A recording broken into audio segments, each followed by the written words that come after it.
He had on a pinstripe suit, and I said, man, is that how y'all do it in Florida?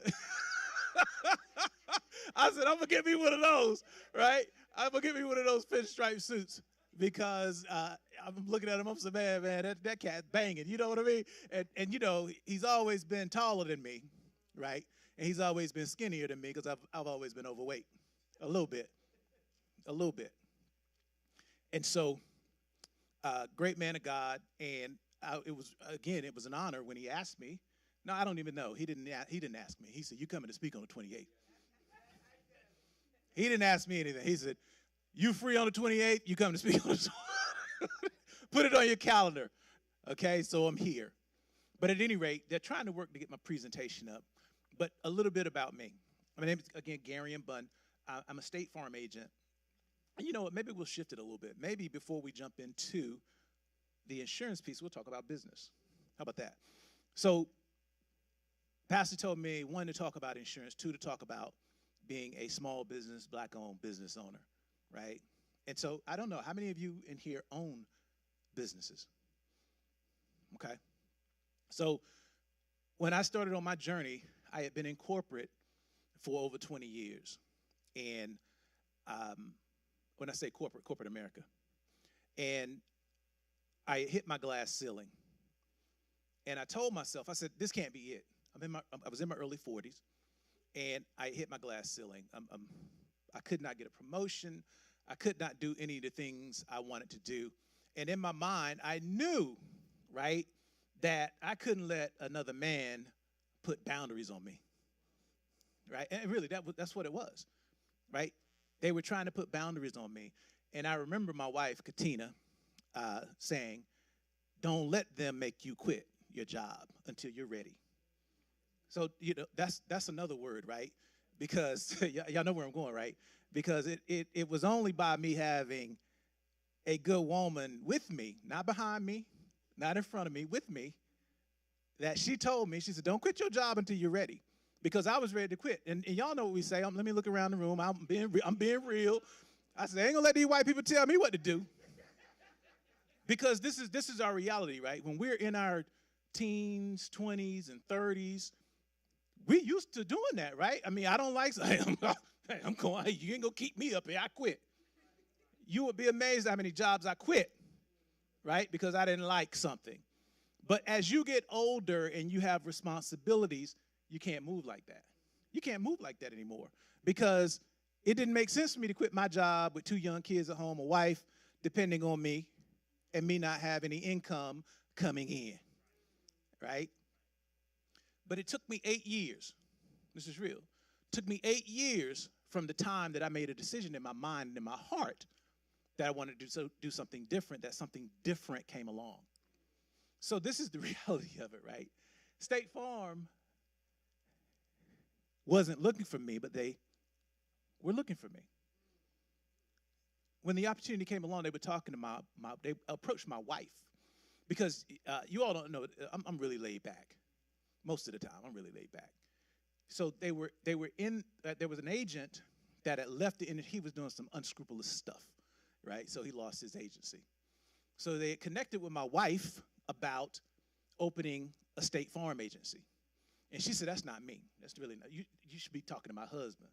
But again, I ain't thought about State Farm. I don't know. Look, I hadn't sold any insurance. How much insurance you sold? That's about how much I had sold, right? I never sold insurance in my life. So they have you go through this. It's a rigorous process. You go through the process of, they go through assessments and a lot of AI, artificial intelligence, where, hey, if this were to happen, how would you handle it? If that were to happen, how would you handle it? So we go through this process, and lo and behold, I'm going through one by one, I'm passing. Great job, you move on to the next one. Next thing you know, and it took me about a week. This is real. So I'm working my 9 to 5, but at night, I'm trying to start my State Farm, right? So I go through the process, and then I get to a point where they say, hey, you have to be site interview ready. Those are the terms they use. You have to be site interview ready. What does that mean? You got to be licensed. So how much insurance did I tell you I sold? None. How many licenses did I have to sell insurance? 0. What I would do, I took 1 week, I took my vacation. It's real. I took a vacation from work. I took 1 week, and I got my property and casualty license. The other 2 classes that I had to take were my life and health license. I didn't take off work for those. I did those at night, and I'm gonna tell you how I did it. I call it Automobile University.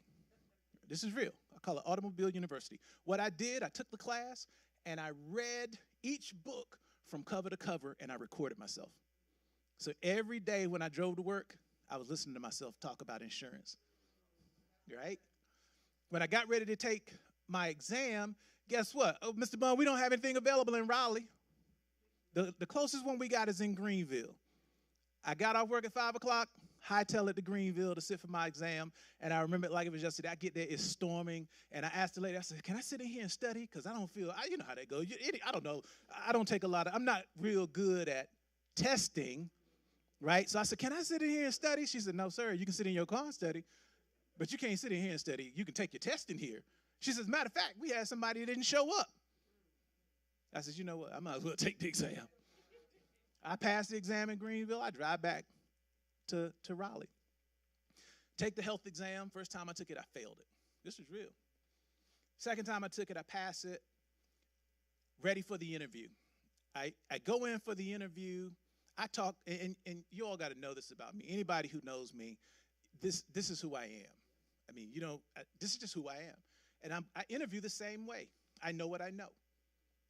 And that's all they're asking for. As a business owner, all I can be is honest and transparent. Now, anybody that knows me, I won't tell anybody I'm going to do what I can't do, right? Because those things come back and bite you. I need you to lower my rate. I ain't gonna promise you that because I don't control the rates, right? I don't control that. So go in, interview.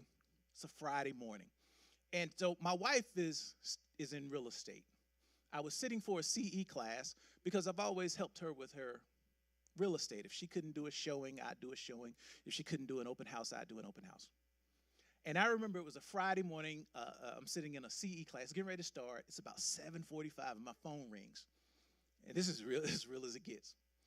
Phone number pops up, no caller ID. And I said, I answered the phone on a Friday morning. Unless you're calling to make my day, bye. That's how I answered the phone. And he said, I'm glad I'm calling to make your day. He said, you're the first call I made. We want to offer you a State Farm agency. This is real. And the rest is history. So in my time, the past few years, we lead our territory in some in life sales. This year in life production in terms of how much premium we collect and things like that. But in terms of business, I was telling Pastor Ellis the other day, when you open your business, some interesting things happen. So when I opened my doors, I initially thought that there were going to be, I'm in Fuquay, right? I'm in Fuquay. Think about that. And in my mind, I'm like, the first people that are going to leave me are going to be people that don't look like me. But guess what? First people that left me looked just like me. And I said, wait a minute, I opened my doors on a Monday. Come Tuesday, they're gone. So I called. I said, hey, what's going on? I noticed you all left. He says, well, I didn't like the fact that State Farm told me who I had to do business with. I just wanted something different. I said, ain't I different? Well, no, why didn't you call me? I said, well, how would I know you were going to leave? It's almost like Pastor Ellis calling you the morning of church or not calling you the morning of church. And you said, well, why didn't you call me to remind me of church? I didn't know you weren't coming. How would I know you weren't coming? Right? So they said, he said, Gary, why didn't you call me? I said, well, why would I call you? I don't understand. This is my second day in business, and I'm supposed to call you to remind you that you're supposed to stay with my agency. He said, here's what I'm going to do. I'll refer some people to you. And at this point, y'all, you got to know me. I said, why? You didn't stay? I did. I mean, this is me, guys. I said, why? You're not staying. And he got quiet on me. And that was it. Being in business. It's one of the most fulfilling and anxiety-filled experiences that I've ever had. And so I would like to say it's like ministry, but not so much. This is, what I mean by that. So when pastor gets up on Sunday, he talks about a message of assurance, and I teach about insurance. Similar, right? So in pastor's role, his goal is to grow you guys based upon the word of God, right? And I'm sure there are times that he gets frustrated because oftentimes, this is real, and you can tell me if I'm wrong, we see things in people that they don't see in themselves.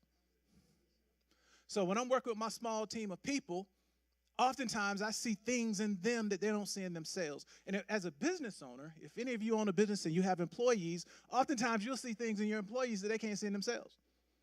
Well, why can't you hit your numbers? But I said, wait a minute. I pay you well. I give you bonuses. I give you time off. I thought you said you like making money. I had one she said, well, I like making money when I need it. So so this is what I mean when I say it, akin to ministry. Because I met with my team members individually and I said, you know what my biggest struggle is? I said, what? I said, trying to understand what motivates you. Because because people will tell you, I want to be in the choir, but we had a choir rehearsal on what, Thursday? Mondays. Why weren't you there? I want to move up in ministry. Okay, well, we have church on Sunday. Why ain't you coming? How are you going to move up in ministry? So I have team members who say, hey, Garen, I want to do more of this. I want to do more of that. And I said, well, look, you do realize I don't cap anybody. So this is real. If you work for me, I tell you, you can make as much money as you want to make. And I'm being honest about that. I said, I'll give you a base, and your job is to double your base. Meaning, if I pay you $50,000 a year, you need to end your year at 100. This is real. Because the base is there for your seat. I pay you to have a seat in my office. You don't pay me to have a seat in my office. I pay you to come to my office, right? And so this whole idea of business, why do I say it's the most fulfilling thing? Because I'm burdened with making sure I do things right financially so that every 5th and 20th of the month I can pay these people, right? I'm burdened with having this, I'm burdened with a burden of these people depending on me. As much as I'm depending on, this is real. So as much as you guys depend on Pastor Ellis, guess what he's doing? He's depending on you. He didn't ask me to say all this, just so y'all know. But I'm trying to make it plain and make the comparison plain, because as my team, as they show up, I don't have the same problems that a lot of other people have. A lot of people complain, hey, man, my people won't come in on time. They always calling in. So I try to, this is real. I'm just keeping it real. I hire people that have families. Because if you got a family, you coming to work. That's the reality of it, unless there's some other things going on. But most of us, if we have a family, we're going to go to work every day. But it's only those that do not have a family and they don't really, it doesn't bother me if I don't make any money. It doesn't, but I try to stay away from those people. And I've been blessed, right? Because I have some great people that work for me. And so if I'm talking to business owners, one of the biggest things you have to do is to keep your expenses in order. You have to keep your expenses in check, right? And I would say I've been blessed because I fell into an opportunity that is what I would like to call recession-proof, right? Because tell me that, you drive?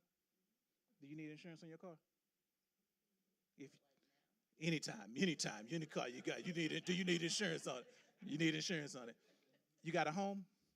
What you need on it? What do you need on it? You need insurance, right? Guess what I sell? I sell insurance. So it's almost like, y'all forgive me, I make these crazy analogies. It's almost like being a drug dealer in a crack house. Everybody need what I got. I mean, really, that's the truth about it. That's the truth about it. And so with that, I don't. So people call. I get people call me all the time. Hey man, my rates went up. What you gonna do? Nothing. There's nothing I can do. And then this is why I say that, right? So as much as I have customers leave me, my business grows. People get upset about premium increases and things like that. I don't, because there's more money in my pocket. I'm just being honest. I can stand here and lie to you guys. And this is my reality. Initially, and so you got to understand, everyone, we have to understand our why, right? If you're talking about starting a business, you have to understand your why. And what do I mean by that? Initially, I got into this business to make money, right? And along the way, it changed.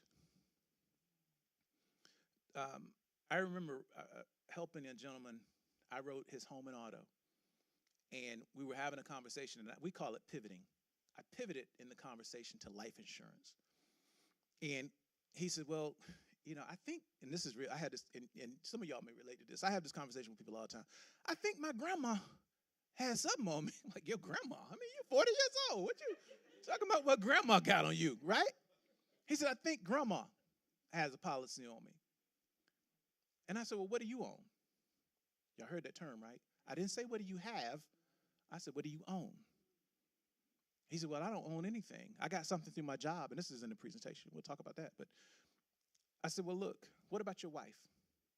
He said, well, I don't even know if she believes in life insurance. That's what he said. I don't even know if she believes in life insurance. I said, wait a minute. I said, look, let's schedule something where I talk to you. I speak with you and your wife. We schedule a meeting, talk to him, happen to write life insurance on him, his wife, and their 2 kids. 2 days later, this is real. Y'all looking at me. I'm a big brother. I used to be a little bit bigger. You're a little bit. Some of y'all may look at me and be like, you lying. You a lot bigger. But either way, it's neither here nor there. 2 days later, he calls the office. I happen to answer the phone. He said, Garen, look, I want to thank you for talking to me about life insurance. He said, you realize that is the first big decision. He said, my wife and I were lying in bed last night. We were talking about you. He said, that's the biggest decision we've made together as a couple. And I stood in my office with tears in my eyes. And that's when my mind changed about this opportunity. It's not about me making money as much as it is about me being able to impact people in ways that they've never been impacted. We call it now we call it in our office, we call it we protected a family. And that's really the most important thing I do. Now, as a business owner, you heard me say, it's this idea of my why. Why do I do what I do? It's hard to start a business doing something. Now, this is going to sound silly, but you'll get it.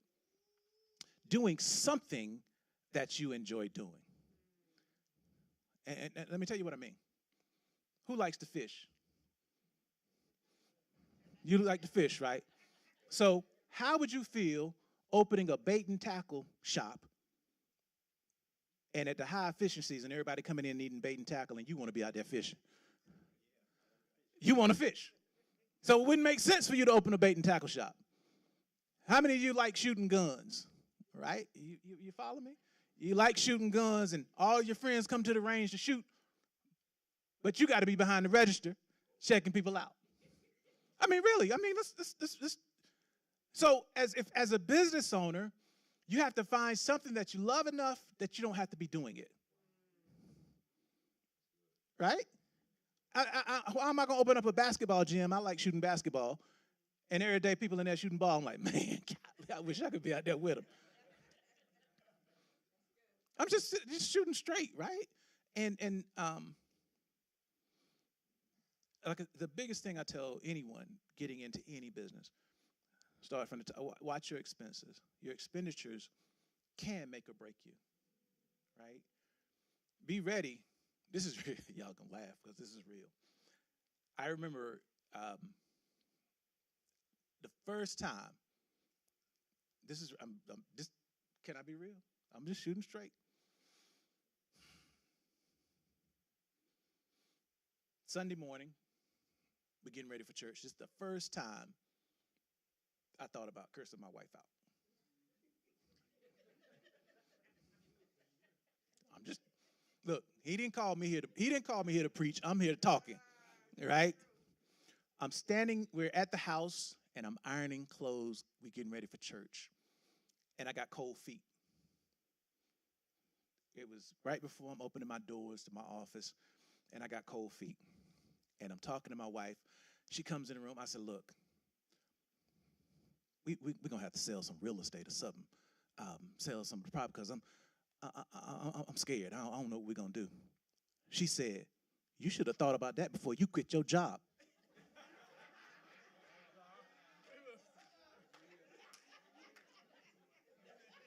If you know my wife, that's what she said to me. She didn't say it under her breath. She said it so I could hear. You should have thought about that before you quit your job. And walks off.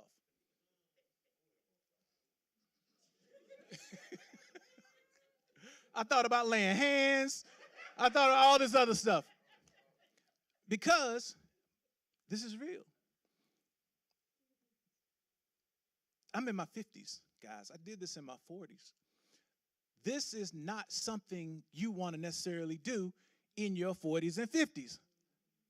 I left my job. I was making $96,000 a year. A lot of money, not a lot of money. A lot of money, I don't know. State Farm says, your first few years, Gary, you probably ain't going to make no money. Again, you should have thought about this before you quit your job. I think there's a word that talks about counting the cost. Now, she supported me, and that's another piece, right? We have to, in business, in ministry, in anything you do, you have to surround yourself with people who are going to tell you the truth. Now, I didn't like what she said. Y'all heard me say,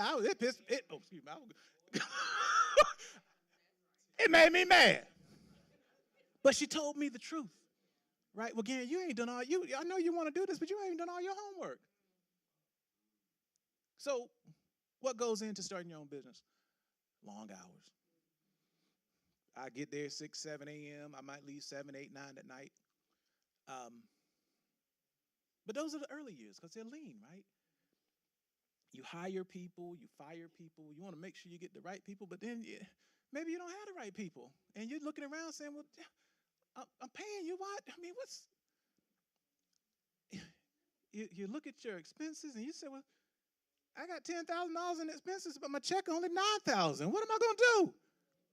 This is real.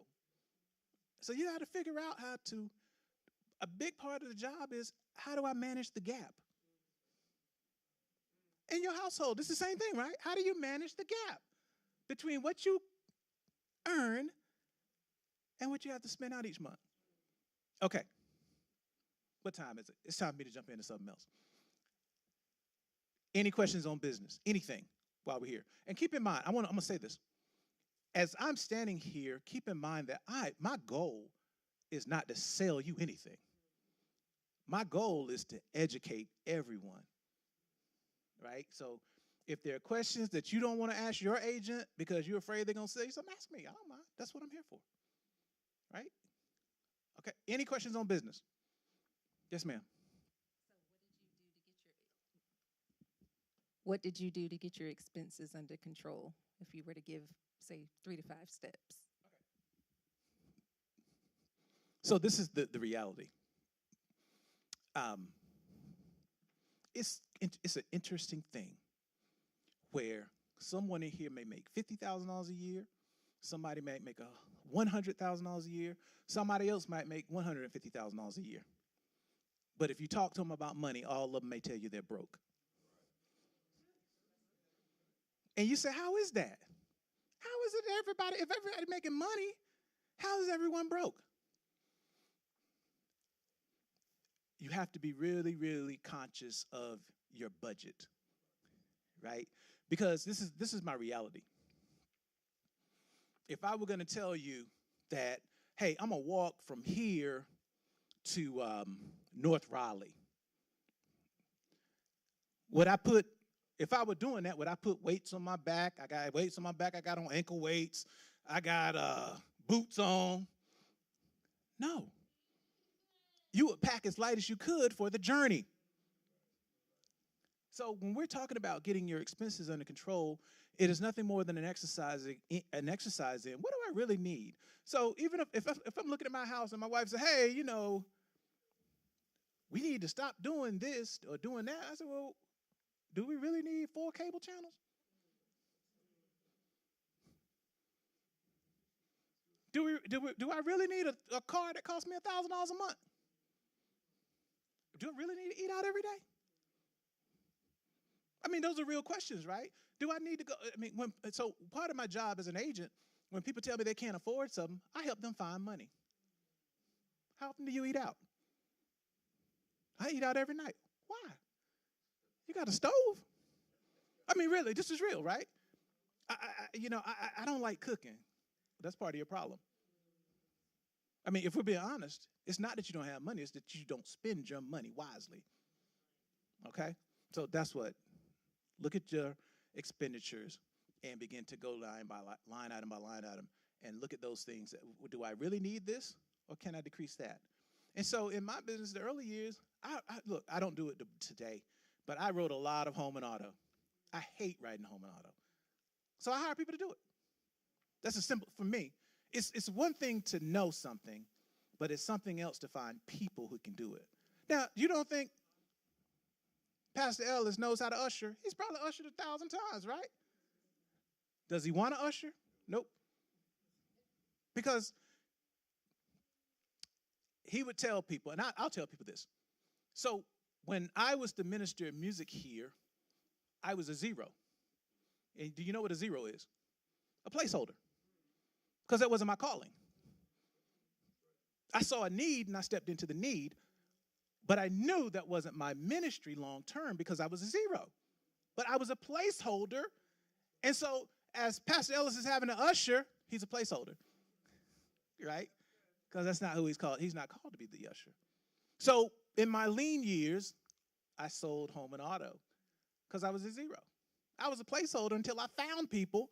I got a team of people that are much brighter than I am. Y'all heard that, right? You surround yourself with people that are smarter than you are. I don't want to be the smartest guy in the room. Because that means everybody under me are dumber than I am. Why do I want people? I don't want to hire dumb people. I want everyone in my stable, if you will, to be savvy. Right? Okay. Any other questions before we jump into life insurance? This is going to be quick. All right, let's go. Next slide. 5 insurance misconceptions that perpetuate the wealth gap. Hit it again. Next. It should play a video. Nope. Okay, don't worry about it. Misconceptions. It's only for final expenses. I'm not trying to make anyone rich. I have enough life insurance on my job. I'll be dead. Why should I care? $1 million isn't a lot of coverage. And then, how do you want your money to work for you? Let's hit the next slide. Keep going. So, how many of us in here own a home? Right? So,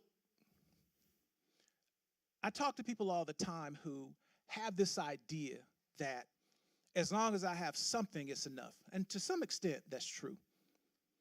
But tell me this. Angie, since I know you, tell me this. God forbid you die anytime soon, but you're a believer, so I know you believe you're going to die. How much is it going to cost? How much of your final expenses going to be? What'd you say? You have no clue. But people walk around here every day. All I need is something to bury me. But wait a minute. You mean to tell me that $300,000, $400,000, $500,000 house, your significant other, because this is what I believe in terms of this contract. When I say contract, I'm talking marriage contract. If I'm married, I owe my wife money until the day I retire. Think about that. Think about that, right? Because my thoughts on retirement, you go broke. Retirement is broke, right? That's just me. I'm telling you my thoughts. And that's not necessarily the case, but I'm just saying oftentimes people go from great incomes to a fraction of that when they go into retirement. But this is the reality. When I have working years in front of me, I owe that money to my wife, whether I'm here or not. So if I make $100,000 a year and I'm 60 years old, I need $500,000 in insurance. In the event I pass away prematurely, my wife doesn't have to move out of the house. Or, here's a bright idea, maybe she can pay the house off. If she wants to. You'd be amazed at the number of customers that sit in my office and say, hey, Gary, my wife looks good. She'll marry somebody else. Somebody else will marry her. And I'll look at the wife and say, you made a really great decision when you married this clown. No, y'all, you got to know me. Because this is the reality. That is the reason we see people in these jacked up relationships, is because I've afforded, or excuse me, don't want to say that's wrong. Me and my wife have afforded one another. You heard that. I haven't afforded her anything. Together, we've afforded ourselves a great lifestyle, and when I pass away, she can't make it by herself. So at that point, anybody that comes along that may look like they can help her keep that lifestyle, she's ready to get married. Think about that. And we sit around and say, well, no, that ain't the case. But, I mean, it is. I'm telling you what it is. Because she'll be okay. She looks good. Okay, yes, she does. But what if she doesn't want that? So I ask people all the time, I say, well, look, let's say this. Somebody in here tell me, when's the last time you didn't have to work? When you was a child, right? Good stuff. When you was a child. That was the last time you didn't have to work. I have people say, well, no, I love to work. Well, you know what? This is your reality. If I've only done one thing in all my life, what else do I know? Do we realize that there are people around us that if they want a vacation 6 months out of the year, listen, this is real. I'm not that guy. I know State Farm agents that vacation 6 months out of the year. Because they can. Because they had the forethought. They didn't buy expensive this, they didn't buy expensive that. They just stacked their money. And they do what they want to do. But how would your life be different if somebody had the forethought to say, you know what? We're going to get some life insurance. In the event, my mama used to say, and God rest her soul, she had me laughing. If something happened to me, I said, Mama, look. I don't know why y'all sit up over there at Now Faith every week talking about if something happened to me. You're going to die one day. Because we all do. Right? So nobody knows what their final expenses are going to be. So why wouldn't I have more than what I need, more than I think I need, to protect my family?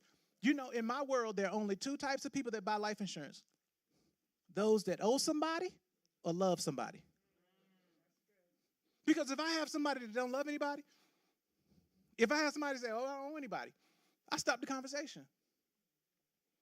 Because I know for a fact, if I love my wife, then I'm going to put stuff in place. And I also know that if my wife loves me, I sit in with these people all the time who say, oh, man, I'm a man. I'm going to be all right. What does that mean? I mean, what does that mean? Well, no, man, I can go get it. I said, but why? Why? I mean, really, why? You mean to tell me if I could, this is the reality.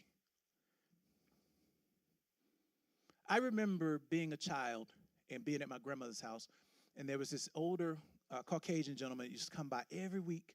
He drove a little station wagon. He walked with a cane, and he came by to collect my grandma's life insurance premium. I imagine he took about $2, $3 a week. And I didn't know. It never dawned on me that grandma believed in life insurance. I didn't know that grandma was training me back then, right? My mama passed. Guess what my mama had? My mama had life insurance. She wasn't thinking about final expenses. She was thinking about, how do I not be a burden to someone else? Right? Let's go to the next slide. And again, to keep this simple, if you guys have any questions, ask me. Ask me anything you want. I'm not trying to make anybody rich. Hit the next one.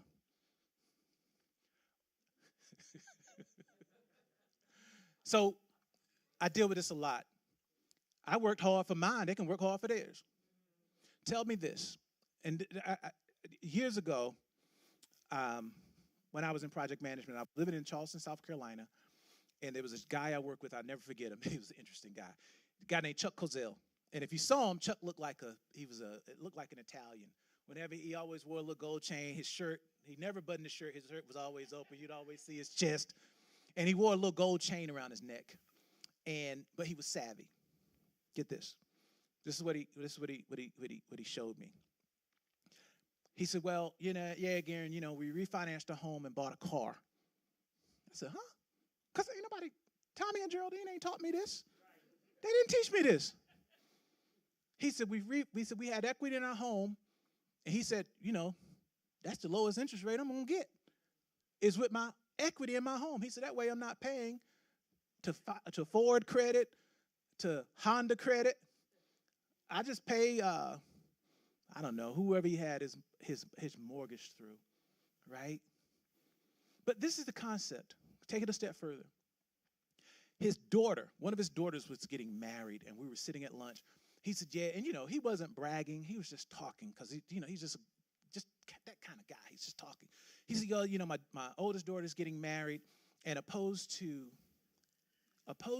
paying for a big wedding, me and Judy just decided to give her $50,000 to help them get started outright. So, I ain't trying to make nobody rich. Anybody in here tell me, would you turn down $50,000? I don't know, y'all. Would y'all? Who turned down $50,000? Our reality is this. It's not about, life insurance is not about making anybody rich. But what if, so we look at the Donald Trumps of the world and say, well, his father gave him $1 million. If somebody gave me $1 million, anybody could be successful. Or I think it was $10 million. Daddy gave him $10 million to get started. Could you do it with 50? Of course you could. Could you do it with 10? Of course you could. But here's what happens overwhelmingly. Y'all seen it. I should have worn one. I don't have one. I should have worn one. Picture of Pookie on the T-shirt. We having a fish fry this Friday to make sure we have enough money to bury Pookie. But we ain't trying to make nobody rich. Guess what, y'all? Check out that GoFundMe I put up. Because I've been balling all my life. I got gold teeth. I drove around in a Lexus. I wore the latest designer clothing. But I ain't have no money to bury myself. I ain't trying to make nobody rich. I'm trying to let everybody else go into debt to bury me. I had some cousins call me and said, look, man, Gary, look, Auntie passed away, man. Can you give us a little bit to help bury her? I said, nope. I said, Auntie did what she wanted to do with her money. Guess what I'm going to do with mine? What I want to. I mean, this is real. We're talking, right? We're talking. But we're not trying to make anybody rich. And any one of us in here would sit back and say, if somebody gave me, it ain't a handout. To me, I think it's my duty. I think it's my duty, right? And it's not about making anyone rich, but if we think about how our lives would be different by it. So why do we get excited around tax time? Because it's money. Why do we get excited around bonus time? Because it's money. But at the end of the day, let me tell you this.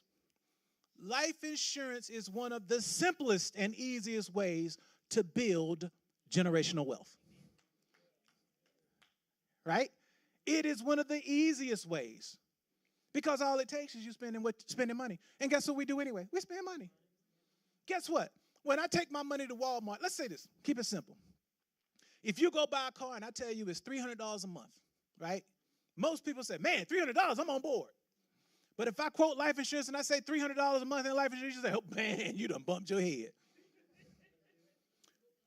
Because you don't understand. You pay $300 a month to Ford Motor Credit. It could be the last month you owe. Something happens to you. Your family can't make that $300 payment. Guess what they're coming to do? They're coming to get their car with 1 month left. This is real. And y'all look at me like, oh, he's tripping, right? It's real. Anybody who know anything about money, am I real? It's real talk. Yeah, I'm going to go street on y'all. That's real talk. Guess what? You pay $300 a month into a life insurance policy, you pass away, I'm coming to your family with a big old check. That's the difference. And it's mindset. So my job, right, is all about educating folk, right? Let's hit the next slide. Let's keep it moving. Oh, man, I love this one. Hit the next one. So people tell me this all the time. Hey, Gary, I'm good, man. I got a policy through my job, right? You heard me say, I got a policy through my job. I don't own anything on my job. So anybody ever had a company car? When you left that job, what did they make you get back? Okay? Anybody ever had a company credit card? You left that job, what did they make you get back? Oh, whoa, let's keep it simple, y'all. Anybody ever had a company computer? When you left that job, what did they make you get back? So this is your reality. Insurance through your job is a benefit. And why do they call it a benefit? Because you get it by benefit of working here. But think about, that's real. As soon as you leave, guess what? The benefit leaves too.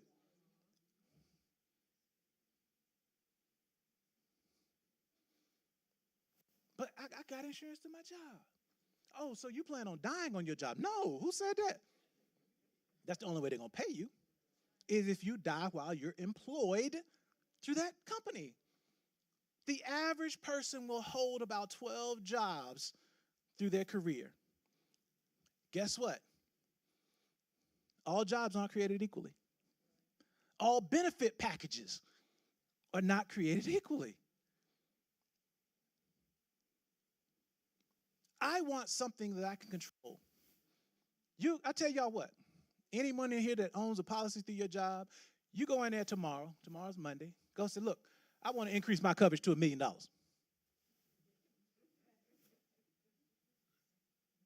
What's that thing they said? They said you need to, you get your rabbit mind. You got your rabbit mind. We can't do that. What are you talking about? 1 time your salary, 2 times your salary. I have people brag to me, hey, man, I got $1 million on my job. I said, that's great. Do you ever plan on working somewhere else? One day, I said, well, one day you're not going to have $1 million on your job. That's your reality. You always want to own something that's yours, right? So, breakdown. There are only really 2 types of policies. You can have a whole life policy or you can have a term policy. The big idea is when we talk about whole life, it is nothing more than a policy that you can own for your whole life. Right? Keep it that simple. I own it for my whole life. I can own it for my. The only thing that would sever the relationship, that would stop the contract, is either I die or I stop making payments. But outside of that, I want to own the policy for my whole life. Last week, young lady sends me an email. She's 26 years old. Her parents had gotten a $50,000 life insurance policy on her when she was 4 years old. She's 26 years old today. She said, well, again, we talked to our financial advisor, and we got another policy with them, and he told us we don't need this anymore. Paying $17.50 a month. I ran the numbers. I said, if you pay for this policy for the next 40 years, you will only drop $8,400 into this policy. And if you die, State Farm is going to give somebody $50,000. She said, well, what if I put it in the market? I said, you tell me. What if you put $248 a year in the market? What is it going to do for you? Y'all tell me. What is $248 a year in the market? She's saying if I invest $248 a year, it'll yield $50,000. Y'all tell me. Is she out of her mind? She's out of her mind. And I said, it's guaranteed money.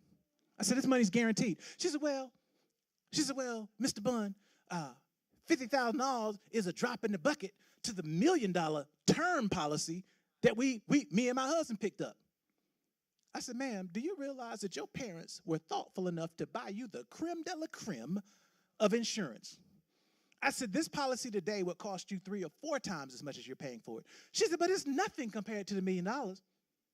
I said, let me tell you this. I said, let me say this. I said, my biggest customer, and this is real, is worth about $40 million. I said, when we talk about his insurance and finances, he's never told me $50,000 was nothing. I said, only someone that doesn't have $50,000. I mean, think about it. So if you have any amount of savings, it took you some time to get there. Only someone who's never done it will tell you that it's no money, right? Any questions while we're here? You want to own a policy outside of your job because you are in control of it. It doesn't matter if you retire. It doesn't matter what happens in your life, because this is the idea. When I retire, am I still going to die someday? Do I still need life insurance? Now, maybe you don't want as much coverage as you had during your working years, but the concept, the idea is, I want to own something. So we talked about whole life. I told you about a whole life policy. Term policy. What does term mean? What do y'all think it means?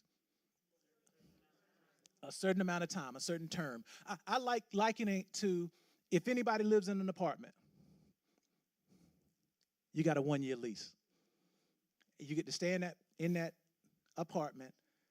They agree to, let's say, I'm going to use, these are crazy numbers, but keep it simple. I move into that apartment, they tell me it's $500 a month. At the end, and I know y'all like, I wish I could, right? Where they at? You can't find it. Year 13, or it's month 13, that lease renews. Guess what? They have the option of saying 500, or usually they're going to say, nope, the rent has gone up. A year later, the economy, all this is happening, and it's gone up. So now, your premiums go up. But you get to rent the policy for a specific amount of time. The beauty of it is, oftentimes it falls in line with what people's mortgages are. You can do a 10-year mortgage, you can do a 20-year mortgage, you can do a 30-year mortgage. And the idea is, me and my wife, we bought this house together, right? And so the idea is that we pay it off together. But in the event something happens to me during this, because guess what? It's 30 years a long time. 30 years a long time. A lot happens. I mean, do we all know people that have died, right? But the idea is there's money there to pay the house off if we choose to, right? Again, term policy for a term, a period of time. So 2 types of policies. Whole life policy is there for your whole life, right? Or a term policy is there for a term, a specific amount of time, right? And the only benefit of State Farm, I say with this, when you talk about whole life policies versus term, right? Whole life policies are what we call participating policies. That means that every year there's a cost of insurance, right? There's a cost to having insurance, and there are fees associated, but this is the reality. With a whole life policy, every year those fees aren't necessarily used. So they send you that money back in by way of what we call a dividend.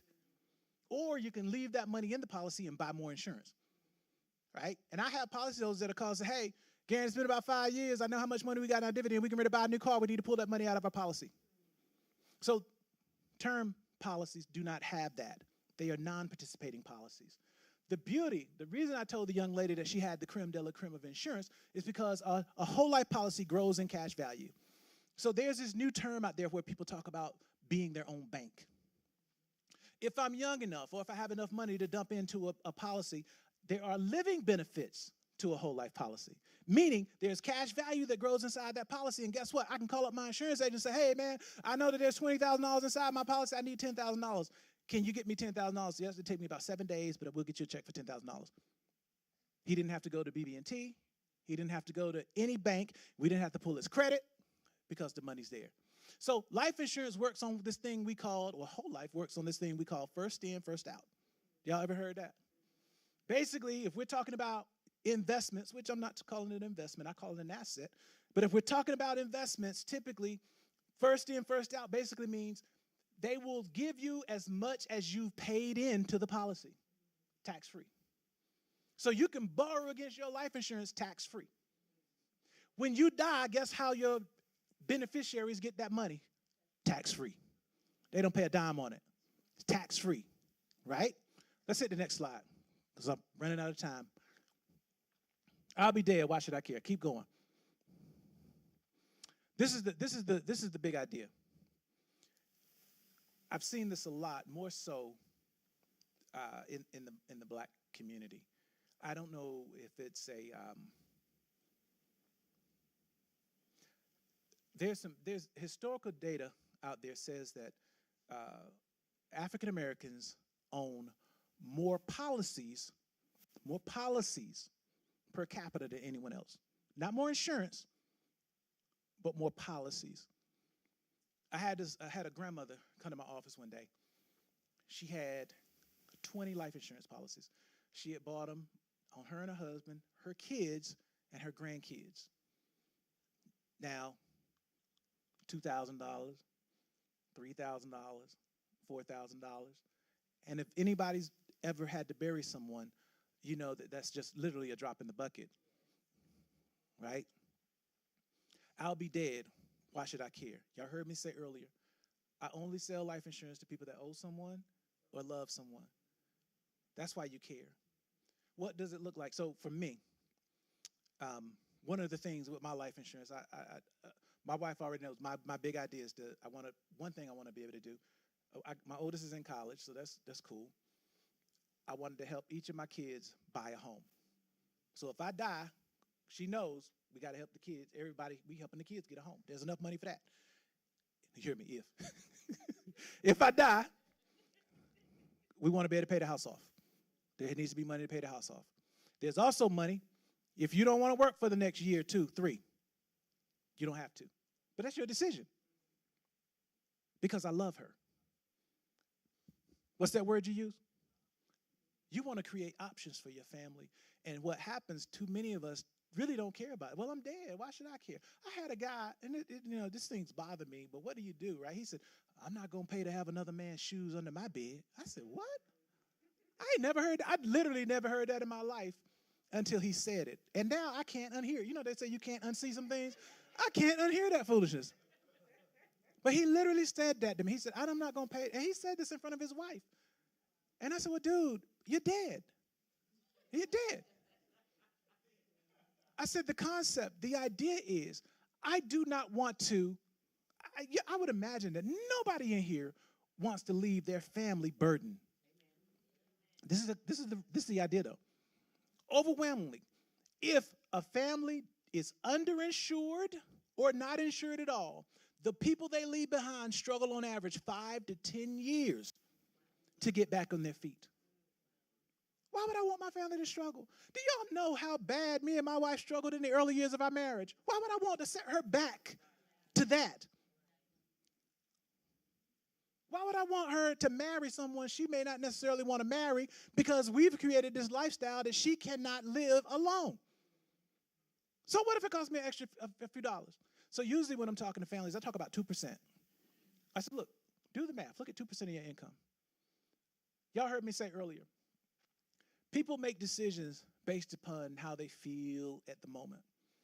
Talking to, say, 65 years old.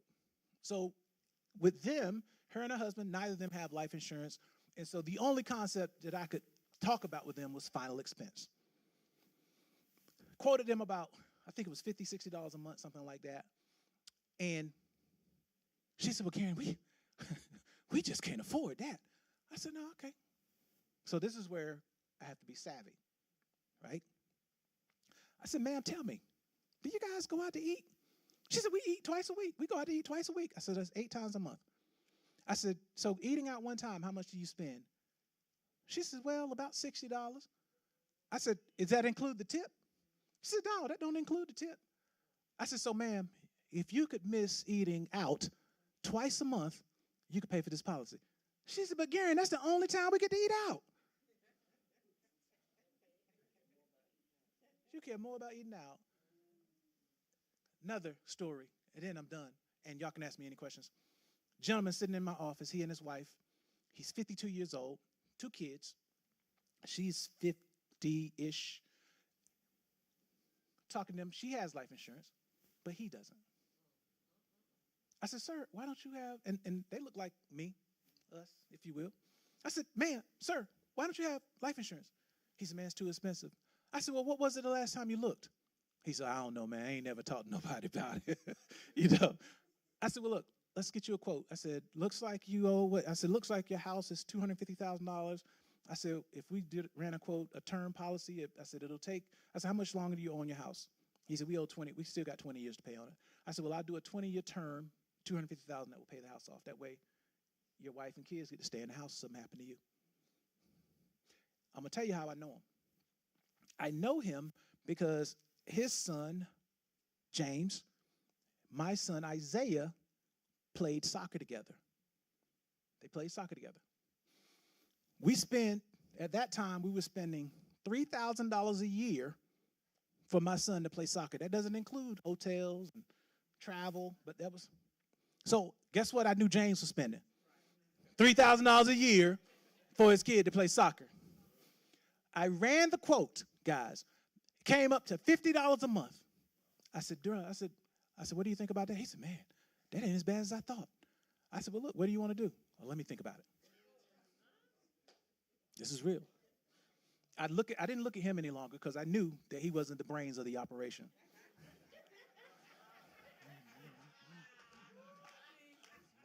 This is real, right? I'm being real.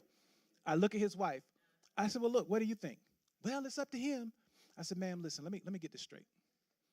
I said, so the $50 a month we're talking about protects you. It doesn't protect him because he's dead. She says, well, he's going to Florida next week. He's going to talk to his dad about it. I said, you mean to tell me a 52-year-old man got to talk to his dad about spending $50? This is a conversation I had. That was 2 years ago. I'll call him. He said, well, look, man, call me in about 6 months. 6 months, I call him. Man, no, I ain't made no decision yet, man. I call her. I said, ma'am, I talked to James, and well, Gary, that's his decision. I said, I don't understand you. Listen, this is real. Health is wealth. 8 years ago, I was diagnosed as being pre-hypertensive. They never diagnosed me with high blood pressure, but they said I was pre-hypertensive, right? Which is the same thing in my mind. They put me on medication. I'm sitting up in the bonus room eating my favorite potato chips. Can I use this? I'm sitting there eating my favorite potato chips. My wife coming in, give me them potato chips. I ain't raising them kids by myself.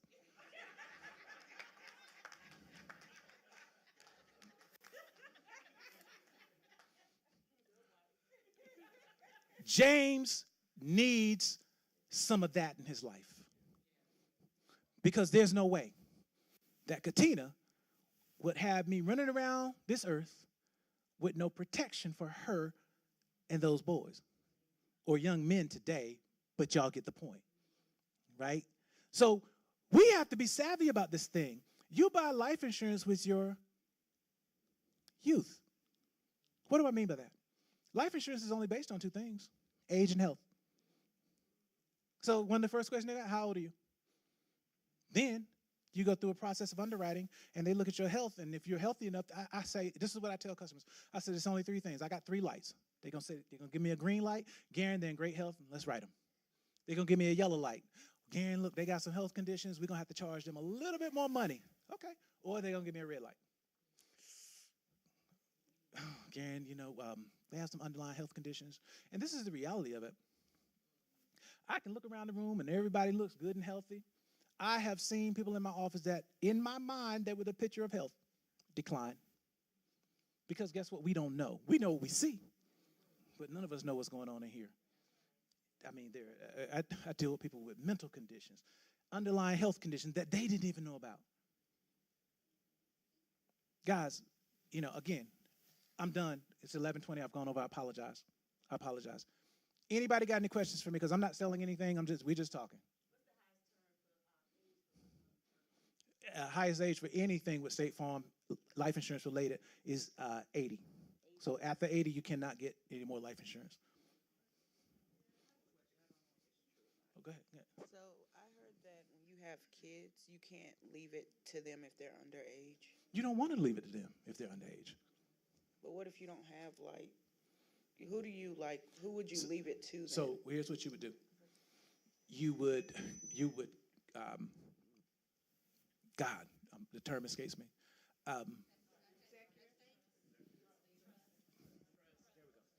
You would create a trust. So this is the thing. The thing about money is money will grow if you allow it to, right?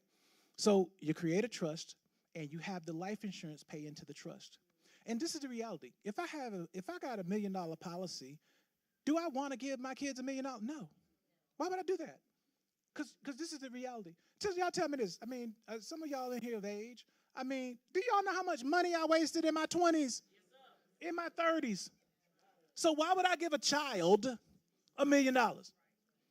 So you set the trust up, and the way you have it set up, you would have someone, an administrator, executor, whatever you want to call it, of the trust.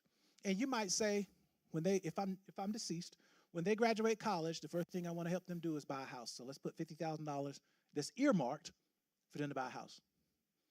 If they make it to 30, maybe we'll give them another $50,000. Maybe we do it different. Maybe we say every year we're going to give them $10,000, $20,000, whatever that number is. But this is the thing. Would you trust you with $1 million? So why would I trust a child with $1 million? Because we have to vet people. So, Pastor Ellis, when you're bringing people into ministry, you don't put them in the pulpit immediately. You got to vet people because you don't. So the reality is, if we know how we've done with money, we can almost agree that our kids probably won't do much better unless they're educated, right? And so that's the idea. You take that money, you create a trust, you have the money go into the trust, and you can have that money siphoned out, if you will, over time, really over the course of their lives. And this is the idea, right? You can have that money sitting there and continue to grow. That money will grow in perpetuity, right? And that's the concept. And you could have it set up so where when they pass away, this starts happening to your grandkids. Go ahead. Is it okay to have insurance outside of your family with a friend? Well, so this is the idea with that. The big idea with that is there has to be an interest. And what do I mean by that? Meaning, it is not okay for me to have a life insurance on Angie if there is no financial interest in Angie's death to me, if that makes sense. So Angie passes away, how does that impact my household? Now, if I say I am Angie's caregiver and I have to take care of her estate when she's done, that's another conversation, right? Because we see that all the time. But if it's just, hey, I want to put life insurance on this brother over here, what interest do I have in his life? If that makes, does that make sense? It doesn't make sense? Okay.